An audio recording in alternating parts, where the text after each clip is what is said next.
Welcome to my channel English study with Shweta Chauhan. आज मैं आप सबके लिए एक बहुत ही स्पेशल वीडियो लेकर आई हूँ। It's spoken English from basic. आज की इस वीडियो में हम सीखेंगे कि हम अपनी स्पोकन इंग्लिश को कैसे इम्प्रूव कर सकते हैं, वो भी बहुत ही बेसिक लेवल से, ज़ीरो लेवल से। क्योंकि हमारा फुल फोकस सिर्फ स्पोकन पे होने वाला है, देन आई डोंट थिंक हमें कुछ लिखने की ज़रूरत है।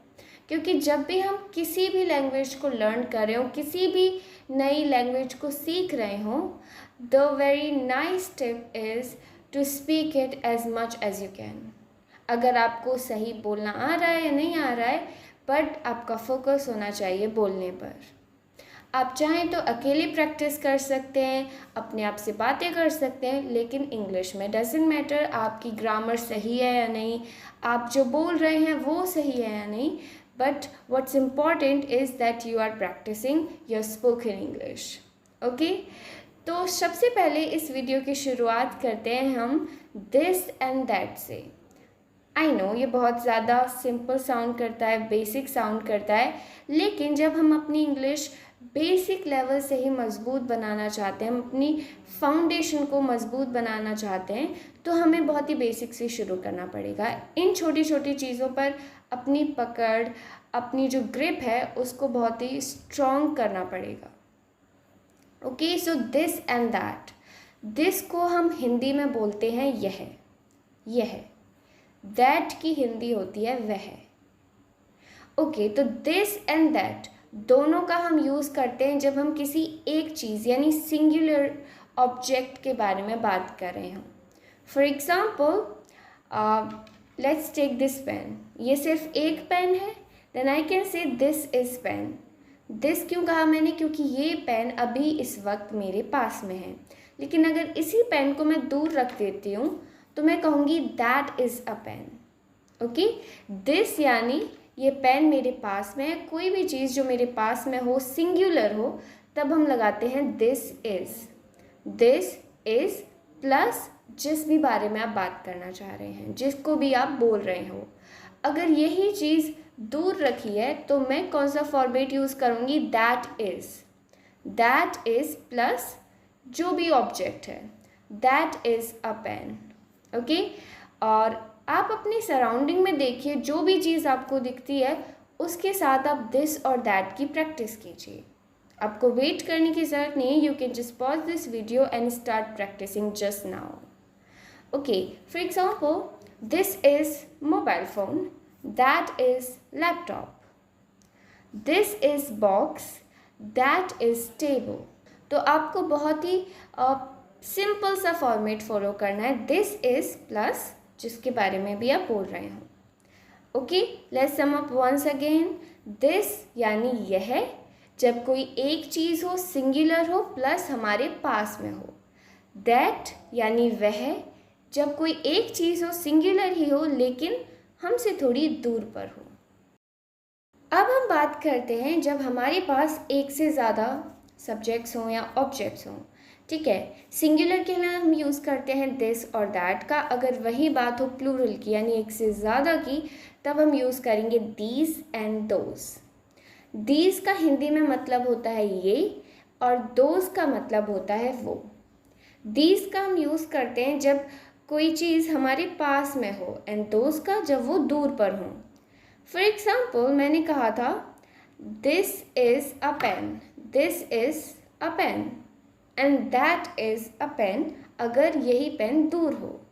लेकिन अगर मेरे पास कई सारी पेन हैं, right, more than once, plural, right, तो मैं कहूँगी दीज आर पेन्स। अगर यही पेन्स थोड़ी दूरी पर हो तो मैं कहूँगी those are pens, right. Are का हम यूज़ करेंगे like these are, those are, क्योंकि ये एक से ज़्यादा हैं। इसका यूज़ हम करेंगे सिंगुलर के लिए, this is, that is. These and those दोनों के साथ हम आर का यूज़ करते हैं। These are pens, those are pens. These are glasses, those are glasses. These are mobile phones, those are mobile phones. These are boxes, those are boxes. These are tables, those are chairs. Okay, इस तरह से आप भी practice कर सकते हैं अपने surrounding को देख के। बस आपको देखना है, ऑब्जर्व करना है और सिर्फ बोलना है, right. So let's sum up once again. This, that, these, those. This and that singular के लिए, दीज एंड दोस प्लूरल के लिए। दिस एंड दीज जब कोई चीज़ हमारे पास में हो, this is pen, these are pens. That and those जब चीज़ हमसे दूर हो, जैसे that is pen, those are pens. Okay, I hope आपको समझ में आ गया होगा कि इन चारों का हम यूज़ कैसे करेंगे। अब बात करते हैं, मान लीजिए मैं कहना चाहती हूँ मेरे पास पेन है, इसे मैं इंग्लिश में कैसे कहूँगी? इसके लिए मैं कहूँगी I have, I have, I have pen, I have pens, I have glasses, I have mobile phone, I have mirror, I have comb, right? तो इस तरह जो भी चीज़ आपके पास है में आप बोलिए I have box, I have pencil box, I have bag, I have notebook। लेकिन अगर कोई चीज़ मेरे पास नहीं है तो उसे मैं कहूँगी I don't have, I don't have. Don't एक कॉन्ट्रैक्शन है डू नॉट की। सेंटेंस होना चाहिए आई डू नॉट हैव, लेकिन ये थोड़ा लंबा हो जाता है और लाइक फ्लुएंट बोलने के लिए, और आजकल हम सिर्फ डोंट का यूज़ करते हैं, राइट। जनरल इंग्लिश में सब डोंट का यूज़ करते हैं व्हाइल स्पीकिंग, तो आप भी डोंट का यूज़ कर सकते हैं। For example, I don't have pencil, I don't have papers, I don't have laptop, I don't have computer, I don't have bike, I don't have car, I don't have bulb, right? कुछ भी random आप बोल सकते हैं, you just have to speak, that is the main focus. Okay.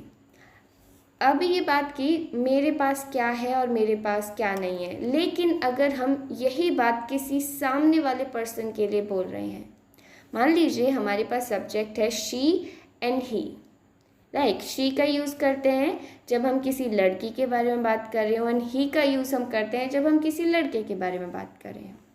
जैसे मुझे बोलना है कि मेरी फ्रेंड, उसके पास एक कार है, तो मैं कहूँगी she has a car, she has a car. ज़रा ध्यान लगाइए इस पर, क्योंकि शी एंड ही दोनों सिंगुलर हैं, सिर्फ एक एक सब्जेक्ट है, राइट। तो वहाँ पर हम यूज़ करेंगे हैज़ का। वेल, आई भी मैं ही हूँ, एक ही सब्जेक्ट है, लेकिन आई के साथ हम हैव लगाते हैं, right. She has a car, he has a bike, she has a bag, he has papers, right. अगर मुझे बोलना है कि उसके पास वो सब चीज़ें नहीं हैं, तब हम यूज़ करेंगे शी डज़ नॉट हैव या फिर ही डज़ नॉट हैव। जब चीज़ें उनके पास में हैं तो हम बोलेंगे she has, he has, right. लेकिन अगर नहीं है तो she does not have and he does not have. थोड़ा मुश्किल है, बट प्रैक्टिस के साथ आप इसे अच्छे से समझ सकते हैं। ओके, डज़ नॉट का इसलिए यूज़ किया है क्योंकि वो दोनों सिंगुलर हैं, और प्लूरल के साथ हम डोंट का यूज़ करते हैं। Okay, she does not have bike, he does not have car, she does not have bag, he does not have books, she does not have computer, he does not have his assignments, right? तो इस तरह आप बोल सकते हैं और practice कर सकते हैं। So this is the end of the video. I hope जो भी कुछ आज हमने डिस्कस किया है वो आपके लिए हेल्पफुल रहा हो। मैं मिलूँगी आपको अब अपनी स्पोकन इंग्लिश क्लास की सेकंड वीडियो में। Till then you guys keep learning.